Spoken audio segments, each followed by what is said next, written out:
I never liked to go to school when I was young, so I thought, why should I put her through something? When she became 15 and cleared her 10th standard, I took her out of formal education. And then she said, "You're teaching everybody so many things, you're not teaching me anything." I said, "This is all you need to know."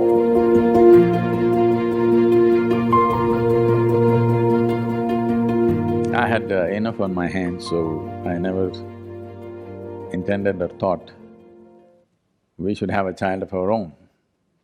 But my wife said at least one. I said, okay, one, only one.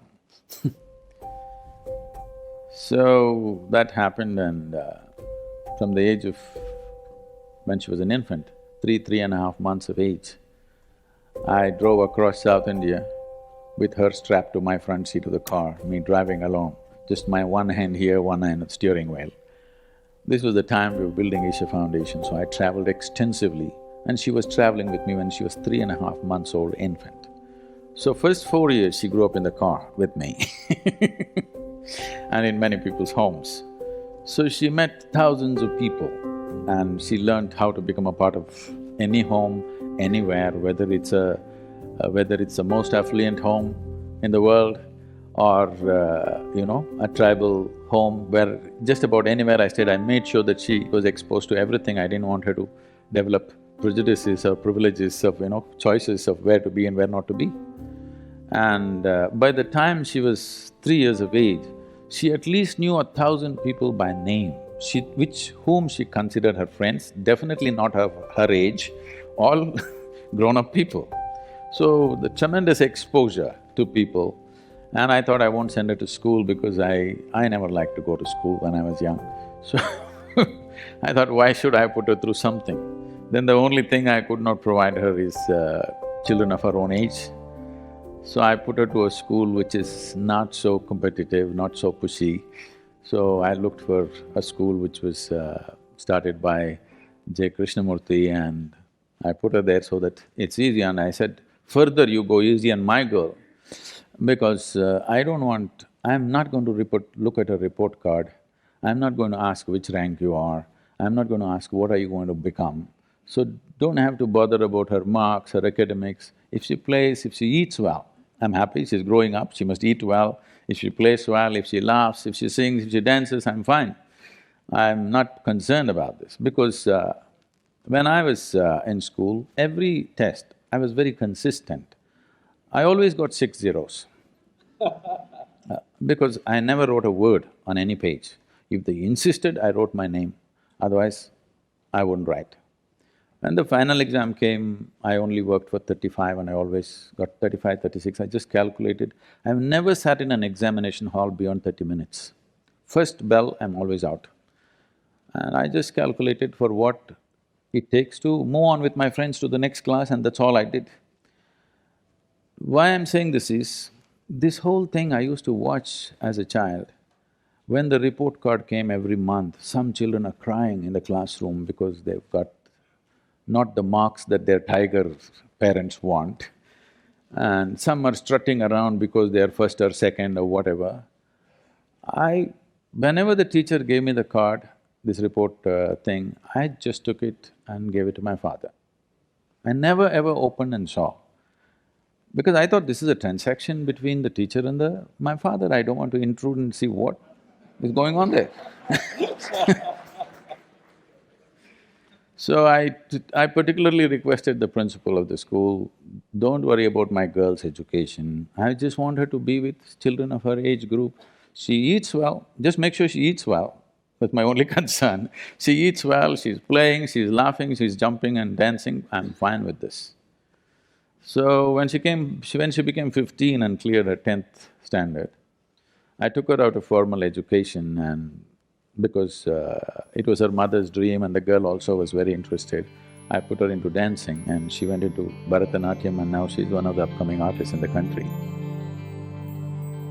So I never treated her as a child, first thing. From the age of 2, from the time she started speaking, I always treated her as an equal, as an adult. I put whatever we're building a foundation, it's run by volunteers. Volunteers means we're doing variety of work. we're running businesses, we're running major projects and activity across the globe. None of them, except a few who teach, none of them are trained for their job, okay? Because I can't wait and pick somebody from IIT or IIM or something.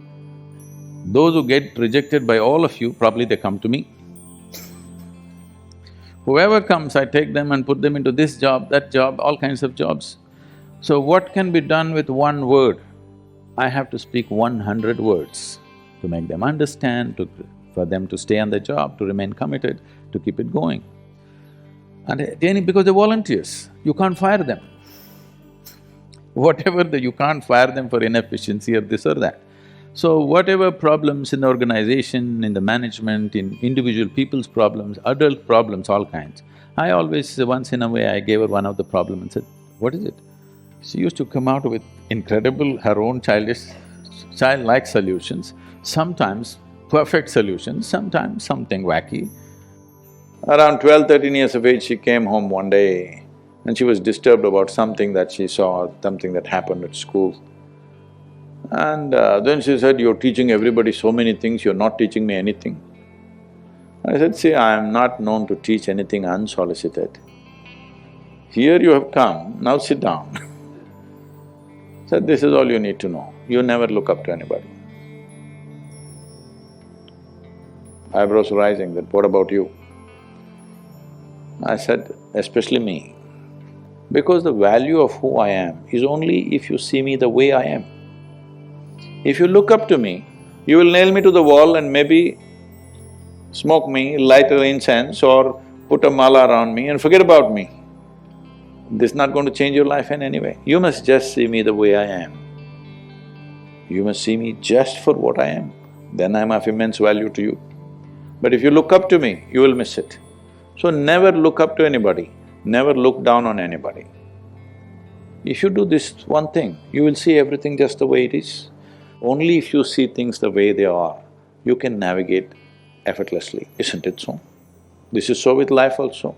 Only if you see everything just the way it is, you can navigate through life effortlessly. This is all the ability you need to give to your child. So I always treat it as an adult, never trying to place myself above her. This is the fundamental management I did, that she need not look up to anybody, nor look down to anybody. Just look at level, at everything the way it is. Just learning to see life just the way it is. Looking up is a lie, looking down is a lie. Looking up is coming from a certain prejudice, looking down is coming from a certain prejudice. Being able to treat every life, everything, whatever it is, this is our culture, I want you to understand. It doesn't matter if a paper, just a sheet of paper, when we were growing up, one paper, you cannot step on it. Yes or no? Many of you have grown up like this in your homes. Just a printed paper, it's nothing, maybe the news is rubbish, but you're not supposed to step on it because you educate yourself through that. If you want to step on the earth, you bow down to it. You don't look up to something or look down to something. What you do to your God, you do to everything. This, not talking about in any cultural or religious way, simply I brought it forth in her life and I think it's worked out wonderfully well for her.